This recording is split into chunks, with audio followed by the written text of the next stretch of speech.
Literature started as oral tradition. Back then, there were no books. Thus, few people or groups became the living books who record events and narrate those records in a creative manner for people to easily remember.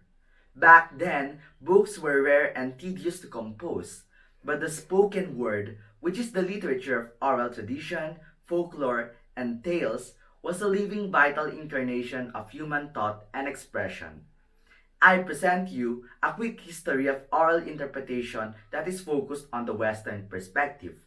At the same time, I will also highlight some practices of oral interpretation and performance from each period, and at the end of this lecture, I will present the recurring themes and concepts that we will encounter and study in this course. Let us begin with ancient Greece. Literature flourished through oral tradition. In fact, period tales and adventure were recited in public spaces as poetry. Minstrels sing their original poetry in courts and villages, while rhapsodes perform stories of gods, goddesses, heroes, and their adventures. There was even a contest called the Panathenaea, where these poets must recite all parts of an epic or a tale to win the Olympics of spoken word. The spoken word was delivered through a talk song format, where poetry was, most of the time, sung in public. In terms of analyzing oral tradition, Aristotle noted that the critical evaluation of literature was a job for the mind and not for the eyes alone. The ear, the inner eye, and the critical faculties were all needful to bear the strengths and weaknesses of the composition. In ancient Rome, the oral presentation of literature took two paths. First is the public and formal presentation of reading or reciting of poetry. The next path is the informal reading or reciting of poetry in home or before small groups of friends. Presentation and thus criticism have been decentralized and that everyone can perform everywhere and to anyone. At the same time, declamation also became popular. These declaimers are considered as public speakers or orators, and they employ the use of logic and emotion in their speeches mixed with their knowledge of history, current events, and philosophy. Oral interpretation and performance at that time were taught to pupils who need to read aloud the text, memorize the text, and then recite from memory. Imitation was also used to train orators. However, Cicero and Quintilian, who were known scholars at that time, believed that such techniques should follow more easily if pupils understood what they read.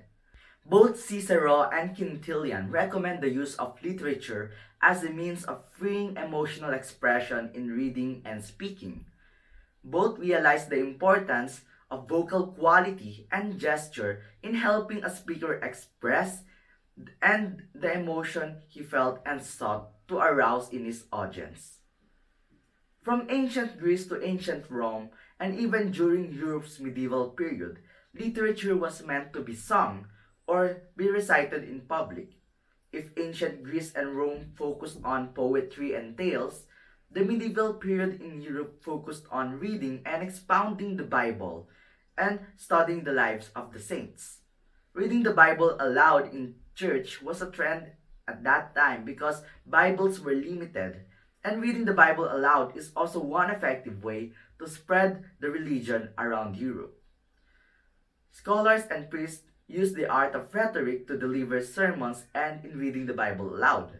Good voices and clear diction were essential because religious edifices were large and acoustics are often poor. Saint Augustine started studying the art of eloquence and rhetoric and used the rhetoric in ancient Greece, which were banned at that time, for noble purposes. Rhetoric and oral performance were used to understand and interpret the scriptures properly. The medieval period also saw the use of literature to be performed through dialogue, speaking, chanting, and repetition. From medieval period, we now go to the Renaissance up to the 17th century. Humanism became the central worldview, and literature from different epochs surfaced and were performed orally. This leads to the elocutionary movement, which highlights proper speaking, reading skills, and prescriptive oral performance of a text. The use of emotions in oral performances was also recognized as an important factor in interpreting text. Before, people just performed poetry and biblical text, but in this period, people also consider performing prose, as there is a steady growth of prose materials due to the invention of the printing press, making the production of books and other literary materials easier.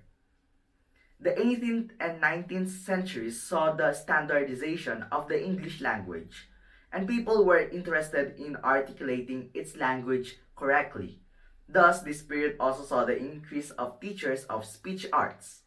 These teachers focus on tutoring students, public speaking, but also prescriptive oral performance through memorization, imitation, reading, and recitation. Poems, speeches, and stories were taught for students to memorize and deliver it in a proper way or how it was prescribed over time. These were performed to entertain people or to serve a religion. But on this period, oral literature wasn't much focused on criticism. The advent of psychology, however, led to the study of oral performance for mental therapy, such as using oral performance to make people sleep or practicing oral performances to develop self-confidence. But it is in the 20th century and the present age where oral performance provided a bigger room for literary criticism and performance studies. Elocution was transformed into expression, and prescriptive oral performance became oral reading and interpretative reading. The use of cross-disciplinary means such as using the methods from the social sciences such as history and psychology, and the emergence of literary criticism in the humanities opened opportunities to transform oral performance into oral interpretation. Thus, oral performance of literature and even speech activities are not prescriptive anymore, and this development facilitates the use of new methods, styles, and channels for oral interpretation. Oral performances of a text were done in radio, television, and web performances. Forms of oral interpretation, such as the Reader's Theater and Chambers Theater, also emerged. Thus, oral interpretation was transformed radically in this period. We may have talked about the history of oral interpretation, but how do we define oral interpretation? According to Maud May Babcock, oral interpretation is the rendition of any of the types of literature without benefit of special dress, stage properties, settings, makeup, or realistic use of voice and action. During the time where oral performance is prescriptive, only certain types of literature were just used for performance, and props and aesthetics were of great importance. However, Babcock added that oral interpretation is an art of suggestion directed to the imagination. This means that literature was carefully studied and appreciated through the use of performance that is focused on the imagination of the performer, and this imagination was realized in a given space. Now, what are some of the common themes that we got from this short history lesson? We see that the use of voice and movements are important and essential in oral interpretation. They are used to help actors memorize the selection, to highlight the emotions of the text, and to emphasize the story or certain parts of the story. The use of voice and movements also creates variety of performances of a text, depending on how the performer analyzes and intends to perform the selection. Another theme that emerged is the use of space. Oral performances started in public spaces, but were also introduced and performed in private spaces. Then it branched out to schools, stages, radios, TVs, to everywhere. Thus, the study of space is important in oral interpretation and how space affects the performance and even the meaning behind the performance or the text. We also saw the process of performing literature, which is reading, understanding, memorizing, and reciting. These processes are important even until today, and these are the skills that we need to embody so we can interpret literature and perform effectively. The use of accompaniment is also a theme that we see in this study. In ancient Greece, a harp was used to accompany poetry performed as songs. Costumes and props were also used to accompany the performance to make it more realistic. The use of accompaniment may still be important today as long as it will assist in suggestion and imagination of the performance.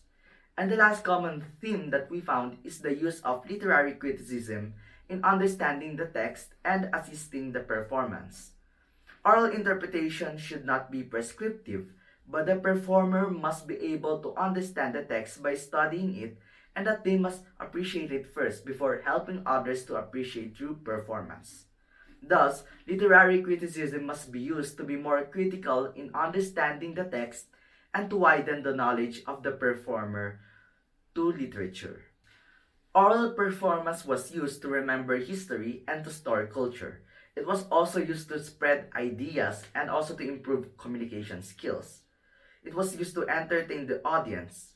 But most importantly, oral interpretation is used to appreciate literature, both for the performer and the intended audience.